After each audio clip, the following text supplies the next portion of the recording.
每天练习英文5分钟，流利英文交谈不是梦。Hey everyone, welcome back to the channel. I'm Jack. And I'm Sophie.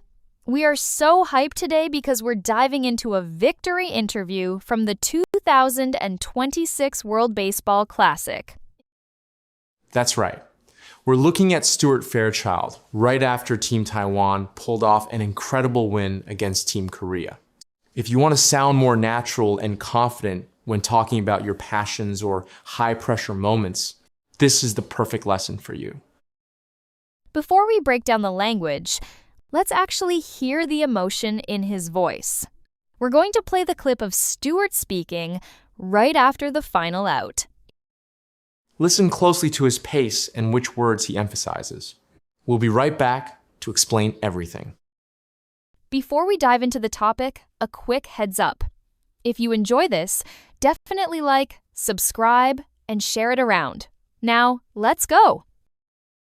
That was one of the most fun baseball games I've ever played in my life. It was back and forth the entire way, went into extra innings, and then to come through at the end and win by one was remarkable. Thank you to my teammates. We were pulling for each other the entire way from start to finish. And, thank you to the fans too for giving us energy and supporting us the entire game too.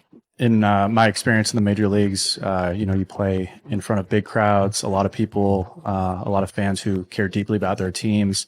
It feels like there's a completely different level of passion, players playing for their home countries. It's a 4-game tournament in the first round, as opposed to a 162-game season. So it feels like the fans are in it every single pitch. They're living and dying with us as we go through the game.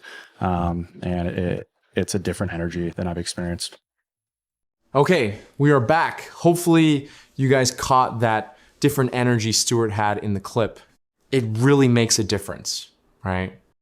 Now, let's get into the good stuff.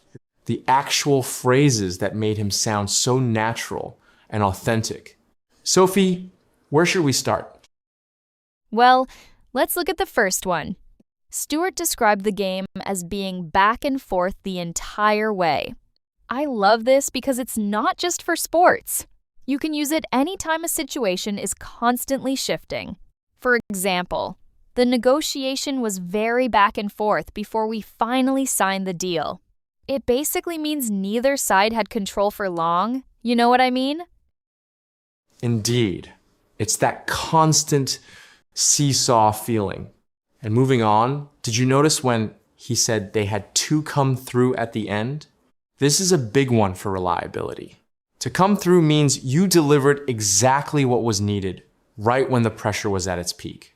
Like, I was so nervous about the big presentation, but my team really came through with those final slides. That's a great way to put it. It's all about showing up when it counts. Now, speaking of the team, he mentioned they were all pulling for each other. Isn't that a lovely expression?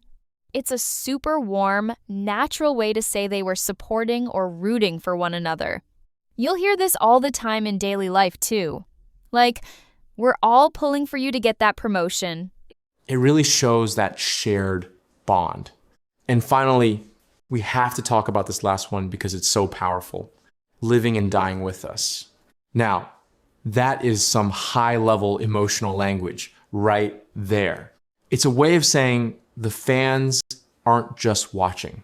They're so invested that they feel every single high and low of the game right alongside the players. It's that deep connection that makes the speech so real. Jack, I want to talk about that different energy Stuart mentioned. He plays in the major leagues where you have a 162 game season. It's a long, slow grind. For sure. And in the WBC, it's only a 4-game tournament. Because it's so short, every single pitch matters. You can see why the passion is on a completely different level. These guys are playing for their home countries, not just a club. It's so true. And honestly, the result speaks for itself. Team Taiwan winning against Team Korea. by just 1 run in extra innings. Shows exactly why pulling for each other is the winning factor. They didn't panic when it went into extras. They leaned on their teammates. It's a great lesson for everyone watching. Whether you're working on a group project or playing a sport, sometimes you're in a back and forth situation where things aren't going your way. But as long as you have that team support, you can come through in the end. Never give up, keep your energy high, and stay in it for every single pitch. We hope this gave you some energy today. Now, we want to hear from you. Tell us in the comments. Have you ever had a back and forth moment in your life? Maybe a project or an exam where it felt like you weren't going to make it, but you came through in the end? Write your story below using at least one of the phrases we learned today. Keep practicing, stay confident, and we'll see you in the next video. Bye. Okay, that's all for today. Thank you so much. See you next time.